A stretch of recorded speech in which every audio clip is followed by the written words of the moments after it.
தமிழ் தங்கங்களுக்கு வணக்கம். இப்போ நமக்கு ரேஷன் கடை ஜாப்புக்கு வந்து பார்த்திங்கன்னா, நேர்முகத் தேர்வுக்கான இன்டர்வியூ லெட்டர் வந்து வந்தாச்சு. அதை எப்படி எடுக்கிறதுன்னு இப்போ பார்க்கலாம். இந்த வெப்சைட் வந்துக்கோங்க. அவங்களோட டிஸ்ட்ரிக்ட் வெப்சைட் போய்க்கிட்டு, அதில் சேல்ஸ்மேன்ஸ்க்கு அப்ளை பண்ணியிருக்கீங்களா அல்லது பேக்கெட்டருக்கு அப்ளை பண்ணியிருக்கீங்களா அப்படிங்கிறத கிளிக் பண்ணிக்கணும். இப்போ நம்ம சேல்ஸ்மேனுக்கு அப்ளை பண்ணுறதை வச்சு ஒன்று எடுத்து பார்ப்போம். அவங்களுடைய ரெஜிஸ்டர் ஐடி போட்டுக்கோங்க. அதுக்கப்புறம் அவங்களுடைய டேட் ஆஃப் பர்த் கொடுத்துக்கோங்க. என்ன மாதங்கிறத கரெக்டாக சூஸ் பண்ணிக்கோங்க. என்ன தேதிங்கிறத கரெக்டாக சூஸ் பண்ணிக்கோங்க. சப்மிட் பண்ணிங்கன்னா இந்த பர்டிகுலர் பர்சனோட ஹால் டிக்கெட் இங்கே வியூ ஆகும். அதை நம்ம டவுன்லோட் பண்ணிக்கலாம். டவுன்லோட் பண்ணிங்க அப்படின்னா என்னைக்கு இந்த மாதிரி ஹால் டிக்கெட்ஸ் வந்துடும். ஸோ இதில் எல்லா விஷயங்களும் தெளிவாக கொடுத்துருக்காங்க. இதில் நம்ம இன்டர்வியூ போகிறப்ப என்னென்ன கொண்டுட்டு போகணும், அதான் இப்போ ஃபஸ்ட்டு பார்த்திங்கன்னா நேர்முக தேர்வு மையம் எங்கேன்னு சொல்லியிருப்பாங்க.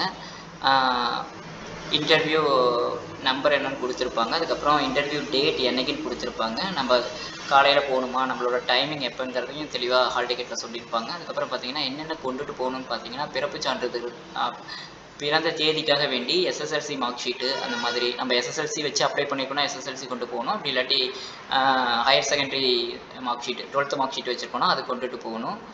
அதுக்கப்புறம் பார்த்திங்கன்னா அந்த அப்ளிகேஷன் ஃபார்ம் கண்டிப்பாக கொண்டுட்டு போகணும்.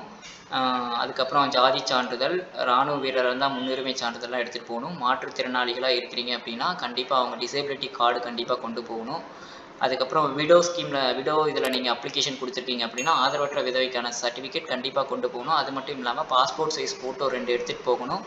இப்போ எங்கேயாவது ஒர்க் பண்ணிக்கிட்டு இருக்கீங்க அப்படின்னா அந்த இடத்துல இருந்து என்ஓசி கண்டிப்பாக வாங்கிட்டு போயிருக்கணும். அதுக்கப்புறம் தமிழ் வழி இடஒதுக்கீடு நம்ம கேட்டிருக்கீங்க அப்படின்னா கண்டிப்பாக பிஎஸ்டிஎம் சர்டிஃபிகேட் ஆன்லைனில் போட்டு வாங்கிட்டு போயிருக்கணும். அதுக்கப்புறம் முதல் தலைமுறை பட்டதாரிக்கு முன்னுரிமை கேட்டிருந்தீங்க அப்படின்னா அந்த சர்டிஃபிகேட் வாங்கிட்டு போயிருக்கணும். அது மட்டும் இல்லாமல் இன்னும் நிறைய விஷயங்கள் நம்ம கையில் எடுத்துகிட்டு போயிருக்கணும். ஸோ இது ஹால் டிக்கெட்ஸில் எல்லாமே தெளிவாக சொல்லியிருக்காங்க. நீங்கள் ஒரு முறைக்கு 2 முறை நல்லா படித்து பார்த்துட்டு என்னென்ன தேவையோ எல்லாமே எடுத்துகிட்டு போயிருங்க. ஸோ இவ்வளோ தான் ஃப்ரெண்ட்ஸ். தேங்க்யூ.